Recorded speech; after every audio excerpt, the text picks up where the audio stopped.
Bonjour à tous. Avec l'arrivée de la tribu perdue des Sith, les Jedi doivent se préparer au pire.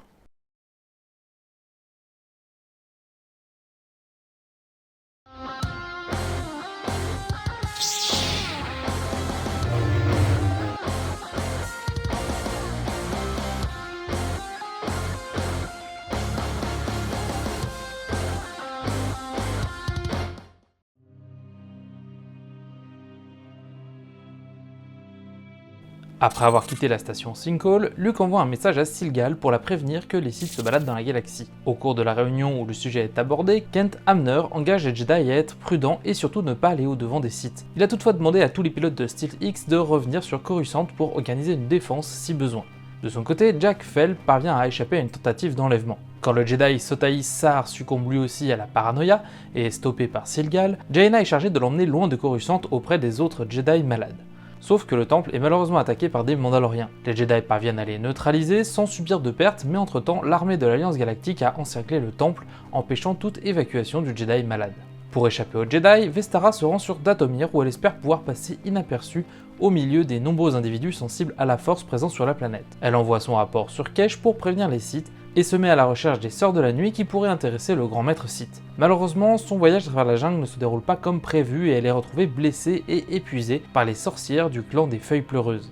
Utilisant la technique de la marque de sang, Luke et Ben parviennent à suivre Vestara jusqu'à Dathomir, sauf qu'ils tombent dans une embuscade des Feuilles Pleureuses et ils s'en sortent grâce à l'intervention de Han et Leia qui sont venus les aider. Kamin Sin, la chef des Feuilles Pleureuses, leur explique qu'elle prévoit d'adopter Vestara comme membre du clan et qu'elle est ainsi sous sa protection. Sauf que Vestara s'allie avec Aliava Vurs, une sœur de la nuit infiltrée dans le clan. L'objectif des Sœurs de la Nuit est de faire échouer le projet de fusion du clan des femmes des Feuilles Pleureuses avec le clan des hommes des Colonnes Rompues.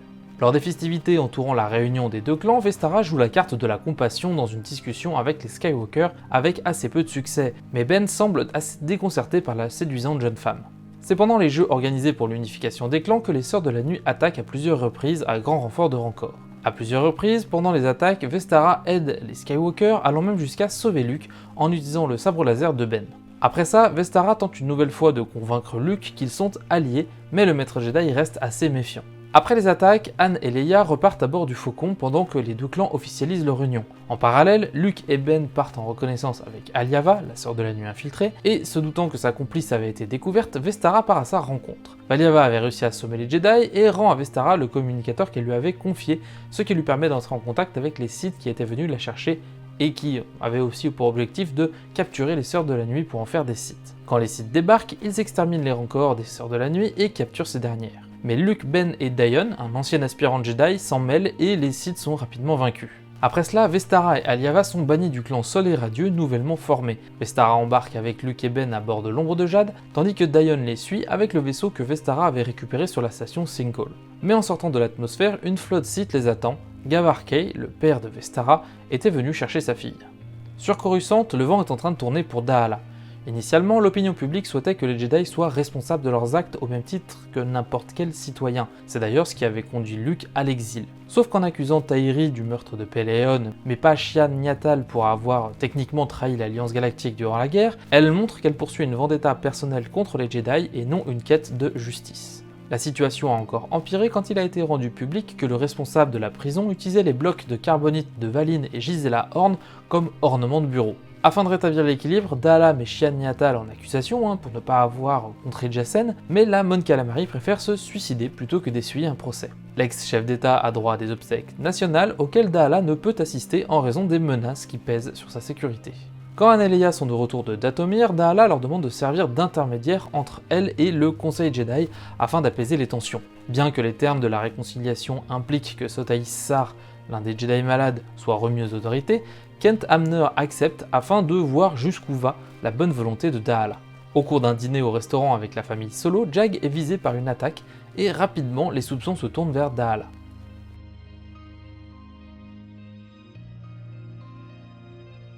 Finalement, après une perte de confiance subite envers Daala, les Jedi refusent de remettre Sotaï Sar aux autorités. La chef d'État fait alors de nouveau appel aux Mandaloriens pour un blocus contre le temple Jedi afin de récupérer les deux Jedi malades. La jeune assistante de Kent Hamner, la Jedi Kani Asari, est même abattue en plein jour par Ral, le leader des Mandaloriens, alors qu'elle venait parlementer. Sur les marches du temple. Dans le même temps, Jaina réalise qu'elle demande trop souvent à Jack d'utiliser sa position pour aider les Jedi, et elle préfère rompre ses fiançailles avant de partir aider Luke et Ben. Au-dessus de Dathomir, Luke et Ben décident de se rendre au Sith mais utilisent Vestara comme garantie. Contre toute attente, le haut seigneur Sarazu Talon propose une alliance aux Jedi afin d'affronter Abelos, qui est à l'origine de la paranoïa des Jedi et vraisemblablement de plusieurs apprentis Sith. Luke accepte à la condition que Vestara reste sur l'ombre de Jade. Puis Ben convainc son père de laisser Gavarka et le père de Vestara de s'entretenir avec sa fille à bord de leur vaisseau, et Vestara remercie sincèrement Ben. Au cours de leur discussion, Gavar révèle que les apprentis Sith ne sont pas touchés par la paranoïa et que cela sert juste à convaincre Luke. Mais c'était sûr en fait! C'était sûr! De son côté, Vestara avoue être attirée par Ben et son père l'encourage à ne pas cacher ses sentiments, que cela pourrait perturber Ben suffisamment pour lui soutirer des informations, voire même le convertir au côté obscur.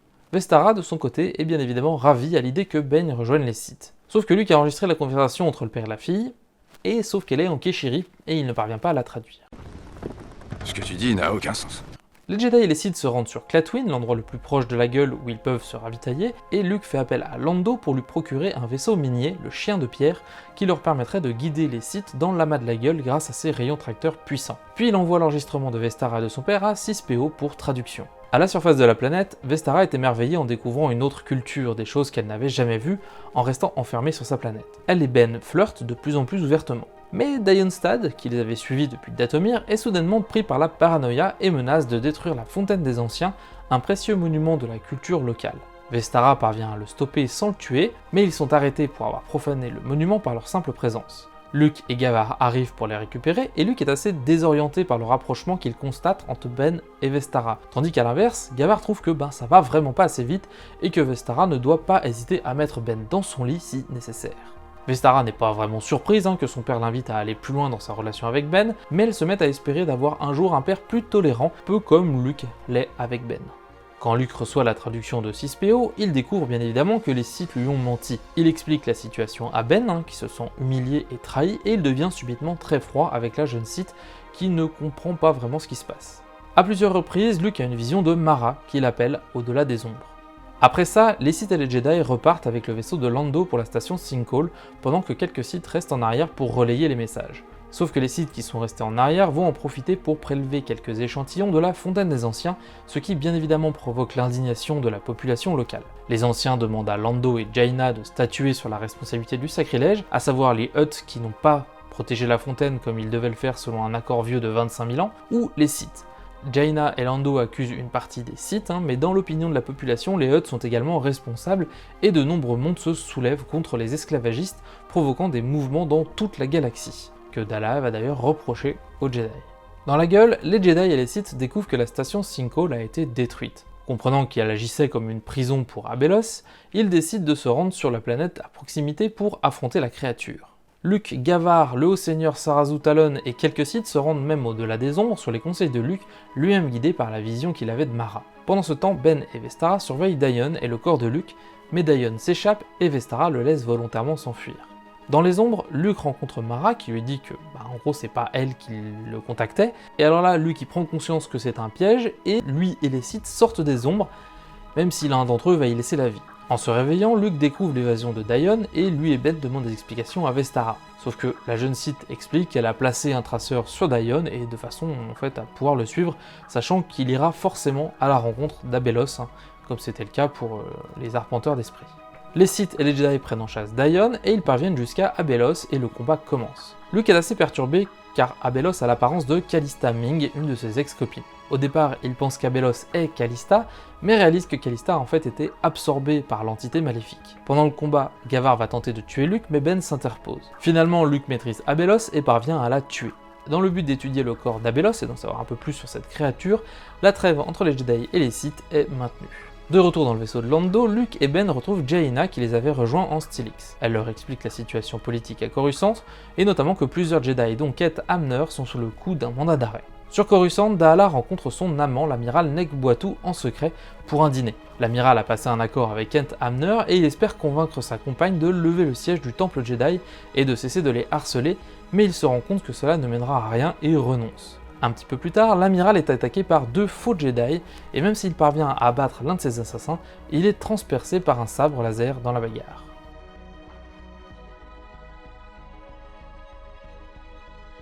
Sur Coruscant, la psychose des Jedi malades s'étant résorbée avec la mort d'Abelos, Daala accepte de lever le siège du temple Jedi par les Mandaloriens. Mais les tensions avec l'ordre restent importantes, notamment parce que Daala a décidé de conserver Valine et Gisela Horn en congélation carbonique pour maintenir la pression sur les Jedi. Kent Hamner perd en crédibilité, insistant pour des actions non violentes, tandis que certains Jedi sont prêts à entrer en conflit ouvert avec l'Alliance Galactique si les deux Jedi ne sont pas rendus à leurs parents. La situation s'aggrave quand il est rapporté que des Mandaloriens aux ordres de Daala ont réprimé une manifestation d'esclaves pacifistes.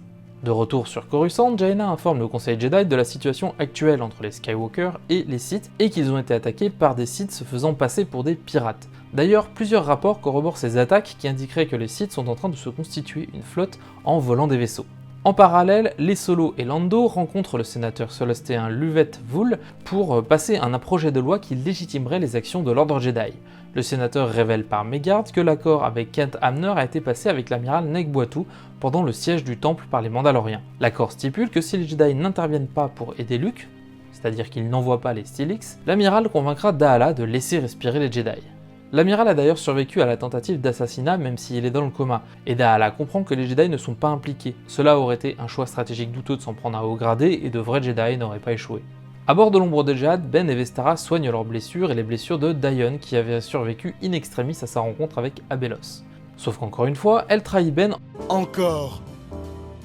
Ça fait beaucoup là, non? en l'enfermant dans l'infirmerie du vaisseau et par prévenir les Sith du retour de la sphère de méditation. Mais rappelez-vous, la flore de la planète est très hostile et la jeune Sith se fait prendre au piège. Heureusement pour elle, Ben arrive pour la sauver et elle lui promet, lui donne même sa parole, de ne plus mentir. Les deux adolescents rejoignent Luke, Gavar et Sarazu qui étudient les ruines où vivait Abelos. Luke a déjà vu ce type de ruines sur de nombreux mondes morts où la vie s'était éteinte bien avant que les peuples d'aujourd'hui n'existent. Et Sarazu raconte qu'une légende parle des Destructeurs, un peuple qui à un intervalle régulier détruit toute vie intelligente dans la galaxie. Ben profite d'un moment de distraction des Sith pour s'emparer du corps d'Abelos, et alors qu'un combat à mort est sur le point de s'engager, le corps d'Abelos se transforme en celui de Dion. Abelos s'était échappé.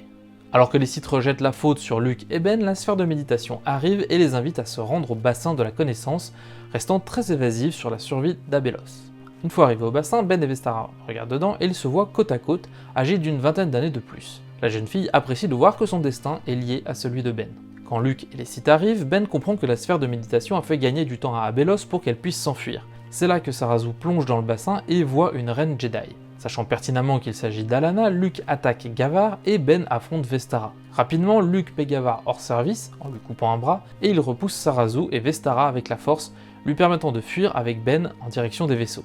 Gavar et Sarazu frappent Vestara pour la faire passer pour une victime et la renvoient vers les Jedi afin de découvrir l'identité de la reine Jedi et de jouer sur les sentiments que Bell et En éprouvent l'un pour l'autre pour convertir le jeune Jedi.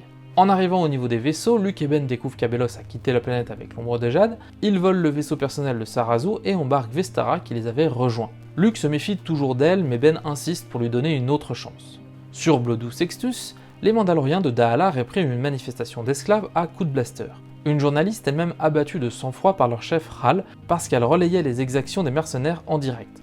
Peu après, deux Jedi arrêtent Hal devant les caméras, montrant au reste de la galaxie que les Jedi ont pris position contre l'esclavage. Kent Hamner veut aller convaincre Daala que ce n'est qu'un malentendu, mais c'est la goutte de trop pour le reste du Conseil Jedi qui considère que c'était de leur devoir d'arrêter les Mandaloriens. Han force alors Kent à dévoiler son accord avec Boitou, ce que de nombreux Jedi interprètent comme une trahison à l'encontre de l'ordre. Suite à un vote informel des maîtres, Kent est exclu du Conseil Jedi.